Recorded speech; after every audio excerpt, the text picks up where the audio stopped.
Spaceman was directed by Johan Renck and it stars Adam Sandler, Carey Mulligan, and Paul Dano. And in this movie, Adam Sandler is an astronaut up in space, and when he meets this mysterious figure voiced by Paul Dano, he contemplates a lot of things in his life, things that went wrong, and basically has to come to terms with it while being in space alone with this creature. So, this is a movie that I was really looking forward to, mainly because of Adam Sandler, surprisingly. Yeah, I know everyone's joked about Adam Sandler over the years, and even I've joked about him a few times, but I'm gonna be honest, I don't hate Adam Sandler. I do think he can be pretty funny at times, and also when he wants to do a dramatic role, he can actually be really good as a dramatic actor. Punch Drunk Love, fantastic. Uncut Gems, fantastic. So when I saw that he was doing another serious dramatic role, I was immediately interested in seeing what this movie was like. So I saw this movie like a week or so ago, and honestly, I'm a bit let down by it. This movie is not particularly great. It's not particularly interesting. I mean, there are some interesting ideas, but I just feel like the execution is just very standard. So let's start off with the positives. The main positives I have to say, Adam Sandler is pretty solid in this movie. I do buy his character in this movie, do buy his performance as this character. I do think he does a really good job. Even though I don't think it's as strong as his character in Uncut Gems or Punch Drunk Love, but I do at least buy his character. Paul Dano is really creepy in this movie. He voices this spider that's like, trying to like make Adam Sandler think about like his past and like what happened to him and such. His voice is really creepy and like he's a very underrated actor in my opinion. Yeah, he was pretty creepy in the Batman. He's comforting in Fabelmans and he's back to being creepy again in this movie. And they're like, I don't want to say their friendship, but like their bond is really fascinating, kind of interesting to look at when you see the movie.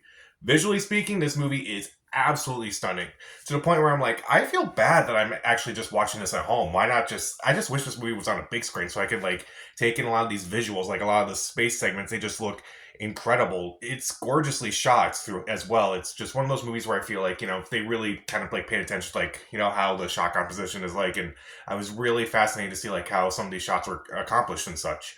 The score is haunting and very depressing at times, but I do think it is very reflective, and I do think it works with the character and his main arc and such. Kind of makes you think about some of the things that you may have regretted in the past and kind of like think about where things might have gone wrong and such. But let's talk about the things I don't like in this movie. First off, Carey Mulligan. Carey Mulligan, I do really like her as an actress, but honestly, her character is just very underwritten, in my opinion. She plays Adam Sandler's wife because even in his dramatic roles, he has to have a wife who's at least 10 to 15 years younger than him. It doesn't really work for me. Her character was so thinly written that any actress could have played her role and it would have been just fine. Also, I feel like there's not a whole lot that's being done with this movie. And by that, I mean, this movie feels like it kind of just does a lot of the same stuff that has been done in other movies before. Kind of reminded me of Ad Astra from a couple years back. It was kind of similar. Brad Pitt's looking for his father, played by Tommy Lee Jones. And while this movie is somewhat different, it has like it just reminded me of like a bunch of other movies. I felt like it didn't really do too much new in terms of like the story itself or like what you were going through and such. Even though it can be fascinating at times because of the two leads, it doesn't really add much. And also, the pacing of this movie. This movie is not very long. It's under 2 hours, but you definitely kind of feel the pacing at times. You kind of just want things to kind of just wrap up. It feels like they kind of just start. I don't want to say they start repeating themselves, but it does this thing where it's like when it gets to the point, it kind of like lingers on to the point for a while. And I just didn't really care for that. I just felt like it's like we already know what's happening. So why are we still lingering here? Just because?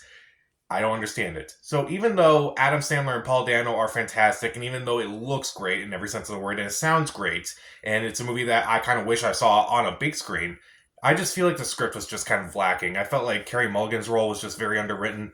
I felt like it didn't really do much that was like new or groundbreaking or anything that was like really, I don't want to say challenging, but at least like make it seem like it was more important than it actually was. And also, the pacing is just a little bit too off at times. It's just a movie that I feel like I wish I saw it on the best possible screen I could, but at the same time, I feel like I've seen this movie done better. I've definitely seen this movie before, but done better by other people. I'll give Spaceman 2 out of 4 stars. Stream it. So, what's your favorite performance by Adam Sandler? Comedic, dramatic, whatever it is. Comment down below, subscribe to the channel. This is Pat. Stay safe.